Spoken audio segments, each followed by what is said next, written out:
ಮಿತ್ರರೇ ನಮಸ್ಕಾರ. ಇದು ಟಿ ವಿ ವಿಕ್ರಮ. ನಾನು ಡ್ಯಾನಿ ಪೆರೇರ, ಹಳ್ಳಿ ಮೈಸೂರು. ಭಾರತ ಯಾವುದೇ ದೇಶದ ಮೇಲೆ ದಾಳಿ ಮಾಡಿಲ್ಲ. ಅದು ಯಾವತ್ತೂ ಆಕ್ರಮಣಕಾರಿ ಅಥವಾ ಹಿಂಸಾತ್ಮಕ ಪ್ರವೃತ್ತಿಯನ್ನು ಪ್ರದರ್ಶಿಸಿಲ್ಲ. ಇದು ದೊಡ್ಡ ದೇಶವಾಗಬೇಕು, ಬೃಹತ್ ರಾಷ್ಟ್ರ ಆಗಬೇಕು ಎನ್ನೋ ಹಂಬಲ ನನ್ನ ದೇಶಕ್ಕೆ ಬರಲಿಲ್ಲ. ಯಾಕೆ ಅಂದರೆ ಭಾರತ ಸಾಮ್ರಾಜ್ಯವಾದಿಯಾಗಿರಲಿಲ್ಲ. ಈ ದೇಶದ ಮೇಲೆ ಅನೇಕರು ದಾಳಿ ಮಾಡಿದ್ದಾರೆ. 2000 ವರ್ಷಗಳ ಕಾಲ ಈ ದೇಶ ತುರ್ಕರ, ಮೊಘಲರ, ಬ್ರಿಟಿಷರ, ಪೋರ್ಚುಗೀಸರ, ಫ್ರೆಂಚರ ದಾಸ್ಯಕ್ಕೆ ಒಳಗಾಗಿದ್ದಿದೆ. ಯಾವತ್ತಾದರೂ ಒಂದು ನೆಪದಲ್ಲಿ ಭಾರತ ಇವರ ದಾಳಿಗೆ ಒಳಗಾಯಿತು. ಇಂಥ ವಿಶಾಲ ಬೃಹತ್ ದೇಶ ಇಷ್ಟು ಸುಲಭವಾಗಿ ಸೋತಿದ್ಯಾಕೆ?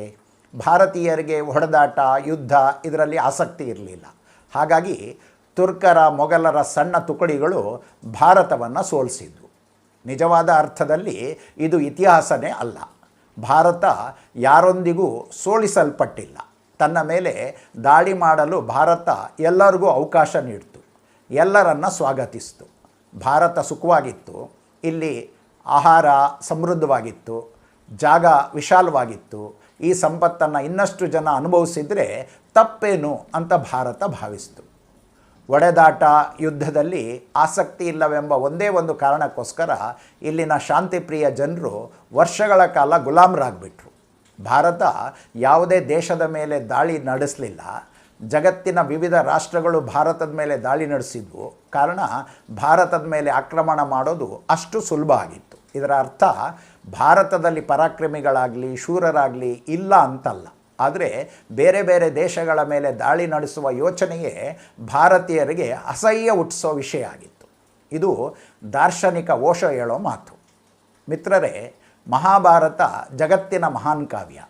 ಭಾರತದ ಬಗೆಗಿನ ಈ ನೆಲದ ಪಾವಿತ್ರ್ಯದ ಬಗ್ಗೆ ವರ್ಣಿಸ್ತಾ ಅದು ಹೇಳುತ್ತೆ, ಅತ್ರಾಪಿ ಭಾರತಂ ಶ್ರೇಷ್ಠಂ ಜಂಬೂದ್ವೀಪೆ ಮಹಾಮುನೆ ಯತೋ ಹಿ ಕರ್ಮಭೂರೇಶ ಯತೋನ್ಯ ಭೋಗಭೂಮಯ ಅತ್ರ ಜನ್ಮ ಸಹಸ್ರಾಣಂ ಸಹಸ್ರೈರಪಿ ಸತ್ತಮ ಕದಾಚಿಲ್ಲ ಭತೆ ಜಂತುರ್ ಮಾನುಷಂ ಪುಣ್ಯ ಸಂಚಯತ್. ಅಂದರೆ ಜಗತ್ತಿನಲ್ಲಿ ಪುಣ್ಯಭೂಮಿ ಅನ್ನೋದು ಇದ್ದಿದ್ದರೆ ಅದು ಭಾರತ ಮಾತ್ರ. ಯಾಕೆ ಅಂದರೆ ಇದೊಂದು ಕರ್ಮಭೂಮಿ, ಉಳಿದೆಲ್ಲವೂ ಕೂಡ ಭೋಗಭೂಮಿಗಳು. ಪುಣ್ಯ ಸಂಪಾದನೆಯಿಂದ ಮಾತ್ರವೇ ಈ ದೇಶದಲ್ಲಿ ಮನುಷ್ಯನಾಗಿ ಹುಟ್ಟತಕ್ಕಂಥ ವಿಶೇಷ ಭಾಗ್ಯವನ್ನು ಆ ಭಗವಂತ ಕರುಣಿಸ್ತಾನೆ ಅಂತ. ಹೌದು ಮಿತ್ರರೇ, ನಮ್ಮದು ಸನಾತನ ಭೂಮಿ. ಇದು ನಮಗೆ ಕರ್ಮಭೂಮಿ ಹೌದು, ಪುಣ್ಯಭೂಮಿನೂ ಹೌದು. ಜಗತ್ತಿನ ಎಲ್ಲ ಜನಾಂಗಗಳು ನಮ್ಮ ಮೇಲೆ ಹೆಗರಿ ಬಂದಿದ್ದಾಗ್ಯೂ ನಾವು ಶೌರ್ಯ ಪರಾಕ್ರಮದಿಂದ ಎದುರಿಸಿ ಶತ್ರುಗಳನ್ನು ಹಿಮ್ಮೆಟ್ಟಿಸಿದೆಯೇ ಹೊರತು ಯಾರ ನೆಲವನ್ನು ಅತಿಕ್ರಮಿಸಲಿಲ್ಲ. ಈ ದೇಶದ ಇತಿಹಾಸದಲ್ಲಿ ಅದೆಷ್ಟೋ ಘಟನೆಗಳನ್ನು ಇದಕ್ಕೆ ಉದಾಹರಿಸಲು ಸಾಧ್ಯ ಇದೆ. ಶೌರ್ಯ ಪರಾಕ್ರಮ ಇದ್ದಾಗಲೂ ನಮ್ಮ ಪೂರ್ವಜರು ಇನ್ನೊಂದು ಸಾಮ್ರಾಜ್ಯದ ಮೇಲೆ ದಾಳಿ ಮಾಡಲಿಲ್ಲ. ಇದು ಈ ದೇಶದ ಮಣ್ಣಿಗೆ ಇರ್ತಕ್ಕಂಥ ಗುಣ. ಇತಿಹಾಸದೊಳಗೆ ಅವಿತಿರ್ತಕ್ಕಂಥ ಈ ಘಟನೆ ನಮ್ಮ ಅನಾಕ್ರಮಣದ ಹೆಗ್ಗುರುತು. ಇತಿಹಾಸದಲ್ಲಿ ನಡೆದಿರ್ತಕ್ಕಂಥ ಒಂದು ಘಟನೆ ನೆನಪು ಮಾಡಿಕೊಳ್ಳೋದು ಇಲ್ಲಿ ಪ್ರಸ್ತುತ ಅಂತ ನಾನು ಭಾವಿಸ್ತೇನೆ. ಅದು ಮಹಾನ್ ಪರಾಕ್ರಮಿ ರಜಪೂತ ದೊರೆ ಪೃಥ್ವಿರಾಜನ ಆಳ್ವಿಕೆಯ ಕಾಲ. ಮತಾಂಧ ಮ್ಲೇಚ್ಛ ಮಹಮ್ಮದ್ ಗೋರಿ ಭಾರತದ ಮೇಲೆ 18 ಬಾರಿ ಆಕ್ರಮಣ ಮಾಡ್ದ. ಪ್ರತಿ ಆಕ್ರಮಣದಲ್ಲೂ ಪೃಥ್ವಿರಾಜ ಅವನನ್ನು ಹಿಮ್ಮೆಟ್ಟಿಸ್ದ. ಆದರೆ ಒಮ್ಮೆಯೂ ಪೃಥ್ವಿರಾಜ ಗೋರಿಯ ಮೇಲೆ ಆಕ್ರಮಣ ಮಾಡಲಿಲ್ಲ. ಗೋರಿ ಆಕ್ರಮಣ ಮಾಡಿದಾಗಲೆಲ್ಲ ಪೃಥ್ವಿರಾಜನ ಆಪ್ತರು ಆತ ಮತ್ತೆ ಸೈನ್ಯ ಒಗ್ಗೂಡಿಸಿ ದಂಡೆತ್ತಿ ಬರ್ತಾನೆ. ಆದ್ದರಿಂದ ಅವನನ್ನು ಮುಗಿಸೋದು ಒಳ್ಳೆಯದು. ಆತನನ್ನು ನೀವು ಅನೇಕ ಬಾರಿ ಸೋಲಿಸಿದ್ದೀರ. ಆತನದ್ದು ಭಾರತದ ಪಕ್ಕದಲ್ಲಿರ್ತಕ್ಕಂಥ ಒಂದು ಸಣ್ಣ ದೇಶ. ನೀವು ಮನಸ್ಸು ಮಾಡಿದರೆ ಆತನನ್ನು ಮುಗಿಸೋದು ದೊಡ್ಡ ವಿಷಯ ಅಲ್ಲ ಅಂತ ಹೇಳಿದರು. ಘೋರಿ ನಿರಂತರ ತಲೆನೋವಾಗಿದ್ದ. ಆದರೂ ಪೃಥ್ವಿರಾಜ ಹೇಳ್ದ, ಅದು ನನ್ನ ದೇಶದ ಘನತೆಗೆ ವಿರುದ್ಧವಾದುದು. ನಾವು ಎಂದೂ ಯಾರ ವಿರುದ್ಧ ದಾಳಿ ಮಾಡಿದವರಲ್ಲ. ಆತ ನಾಚಿಕೆಗೆ ಬಿಟ್ಟವ. 10-12 ಸಲ ಸೋಲಿಸಿದ್ರು ಆತ ಮತ್ತೆ ಬರ್ತಾನೆ ಅಂತ ಹೇಳಿ ಸುಮ್ಮನಾದ. ಘೋರಿ 18ನೇ ಬಾರಿಯೂ ಆಕ್ರಮಣ ನಡೆಸಿ ಸೋತ. ಆ ಯುದ್ಧದಲ್ಲಿ ಆತನ ಸೈನಿಕರೆಲ್ಲ ಕೊಲ್ಲಲ್ಪಟ್ಟರು. ಘೋರಿ ಮಾತ್ರ ಗುಹೆಯೊಂದರಲ್ಲಿ ತಲೆಮರೆಸ್ಕೊಂಡ. ಆ ಗುಹೆಯಲ್ಲಿ ಅವಿತು ಮುಂದೇನು ಅಂತ ಯೋಚಿಸುವಾಗ ಜೇಡವೊಂದು ಬಲೆ ನೇಯೋದನ್ನು ನೋಡ್ದ. ಘೋರಿ ಅದನ್ನು ಕುತೂಹಲದಿಂದ ಗಮನಿಸ್ದ. ಆ ಜೇಡ ಬಲೆ ನೇಯಲಾಗದೆ 18 ಬಾರಿ ಕೆಳಗೆ ಬಿತ್ತು. 19ನೇ ಸಲ ಜೇಡ ಬಲೆ ಹೆಣಿಲಿಕ್ಕೆ ಯಶಸ್ವಿಯಾಯಿತು.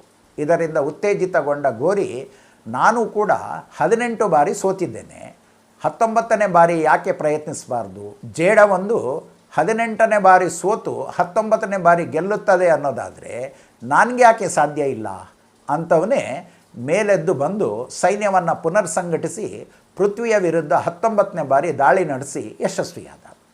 ಆಗ ಪೃಥ್ವಿರಾಜನಿಗೆ ಮುಪ್ಪು ಆವರಿಸಿತ್ತು. ಜೀವನ ಪೂರ್ತಿ ಆ ವೀರ ರಣರಂಗದಲ್ಲಿ ಕಳೆದಿದ್ದ. ಆತನ ಸೈನ್ಯ ಛಿದ್ರ ಆಗಿತ್ತು. ಪೃಥ್ವಿರಾಜನಿಗೆ ಆ ಪಾಪಿ ಕೈಕೋಳ ತೊಡಿಸಿ ಖೈದಿಯಂತೆ ನಡೆಸ್ಕೊಂಡ.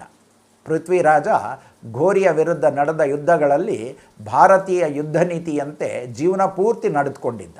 ಒಬ್ಬ ವೀರನಿಗೆ ಇರಬೇಕಾಗಿರ್ತಕ್ಕಂಥ ಈ ನಡೆ ನಮ್ಮ ದೇಶಕ್ಕೆ ದುಬಾರಿ ಆಯ್ತಾದ್ರೂ ತನ್ನ ದೇಶದ ನಂಬಿಕೆಯನ್ನು ಚಾಚೂ ತಪ್ಪದೆ ಪಾಲಿಸಿ ಇತಿಹಾಸದಲ್ಲಿ ಪೃಥ್ವಿರಾಜ ಅಮರನಾಗಿ ಉಳಿದ. ಹೌದು ಮಿತ್ರರೇ, ನನ್ನದು ಮಹಾನ್ ದೇಶ. ಈ ಪರಾಕ್ರಮಿ ವೀರರೆಲ್ಲ ನೆಲದ ಸಂಪ್ರದಾಯಗಳನ್ನು ಪರಿಪಾಲಿಸಿ ಭಾರತದ ಶ್ರೇಷ್ಠತೆಯನ್ನು ಜಗತ್ತಿಗೆ ತೋರಿಸಿ ಭಾರತವನ್ನು ಪುಣ್ಯಭೂಮಿಯನ್ನಾಗಿಸಿದ್ದಾರೆ ಅಂತ ಹೇಳ್ತಾ ಈ ಸಂಚಿಕೆಯನ್ನು ಮುಗಿಸ್ತಾ ಇದ್ದೇನೆ. ಮುಂದೆ ಮತ್ತೊಂದು ವಿಷಯದೊಂದಿಗೆ ಮತ್ತೆ ಭೇಟಿ ಹೋಗೋಣ. ಅಲ್ಲಿವರೆಗೆ ನಮಸ್ಕಾರ. ವಂದೇ ಮಾತರಂ. ಟಿವಿ ವಿಕ್ರಮ, ದೇಶ ನಿಮ್ಮ ಕೈಯಲ್ಲಿ. ಈ ಕಾರ್ಯಕ್ರಮ ನಿಮಗೆ ಇಷ್ಟ ಆಗಿದ್ದಲ್ಲಿ ಲೈಕ್, ಶೇರ್ ಹಾಗೂ ಕಮೆಂಟ್ ಮಾಡಿ. ಟಿವಿ ವಿಕ್ರಮದ ಕಾರ್ಯಕ್ರಮಗಳನ್ನು ನಿರಂತರವಾಗಿ ವೀಕ್ಷಿಸಲು ಸಬ್ಸ್ಕ್ರೈಬ್ ಮಾಡಿ, ಬೆಲ್ ಐಕನ್ ಒತ್ತಿ.